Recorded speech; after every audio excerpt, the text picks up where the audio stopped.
Happy Halloween! I'm Dr. Alice Hoyt of the Hoyt Institute of Food Allergy, and I hope you and your family are ready to have a really fun trick-or-treat this afternoon and this evening. You've probably already been enjoying some trunk-or-treats and fall festivals and kiddos getting dressed up, and Halloween can be a super fun time, but it can also be a scary time. Haha, no pun intended. But seriously, it can be a scary time for families of kiddos who have food allergies. And so I wanted to bring you my 3 biggest tips for having a fun Halloween, but also food allergy friendly Halloween and an uneventful Halloween, because that's what we want with our kiddos with food allergies, right? Fun and uneventful. So my first tip, if you have a kiddo with food allergies and you're trick-or-treating, is any of the foods you get, make sure your kiddo does not eat anything. And this goes for kiddos who don't have food allergies either. You don't want your kiddos eating the food until you've actually inspected it. I remember when I was a little girl, that was absolutely a rule. My parents said, don't eat anything until we look through it. And so you definitely want to do that. For kiddos with food allergies, what you really want to be looking for is whether the food has a food label on it. A lot of times the little versions of things don't have food labels. Sometimes they will, however, state, this one doesn't, but sometimes they will state whether or not there are allergens in the food. So here we have a, is that Hubba Bubba? Hubba Bubba Max. Wonder what regular Hubba Bubba is.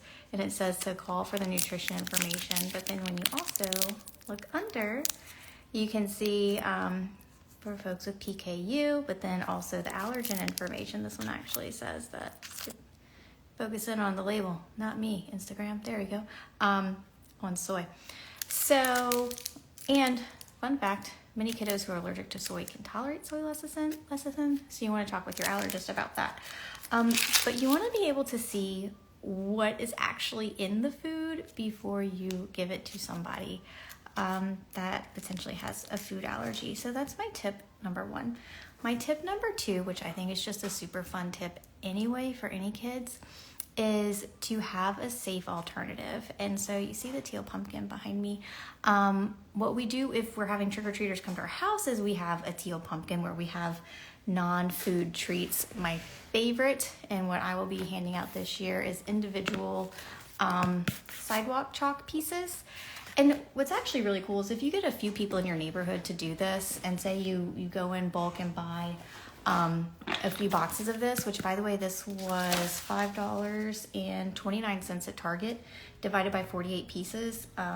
That was 11 cents. You're welcome to check my math.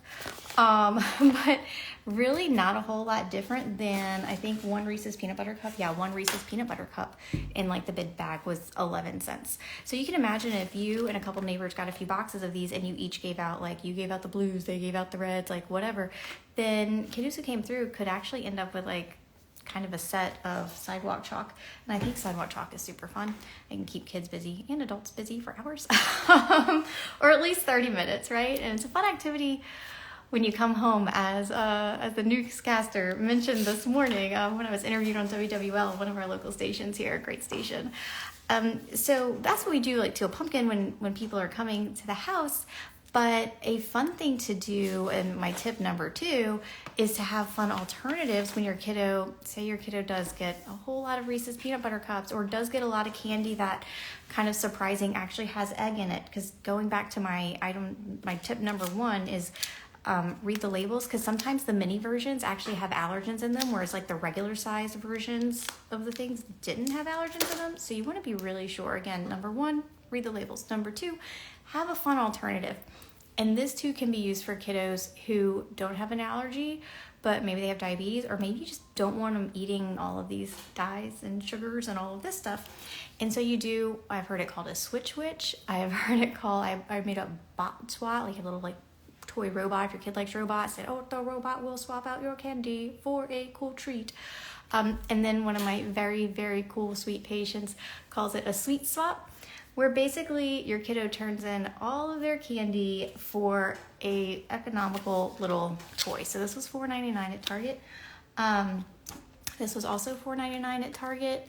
Fun, cool activities. You can also do a headband. Like you could do really anything, but it's a cool way for them to kind of hand over all that candy that you might not want them eating, or maybe let them keep a few pieces, or if your kid has a food allergy, let them keep safe pieces, but then the other ones they get to trade in for something really cool. So that's my second tip. Now, my third tip is going to be to talk with your allergist, because your board certified allergist is the only one who can give you the most up-to-date evidence-based information on what your child is allergic to and what is safe for your child. And that is so critically important, especially some kids, they can tolerate baked egg, but they can't tolerate egg when it's less heated than baked. Same with milk. There's a lot of concern about cross contact with sesame now. So it's really going to be your child's allergist who is able to give you the best information on what is safe, so that you know how to read those food labels and what to look for. So I hope you have enjoyed these 3 tips, and I hope that you and your family have a really fun and blessed night. And again, if you have questions, drop them in the comments, and I'll see you later.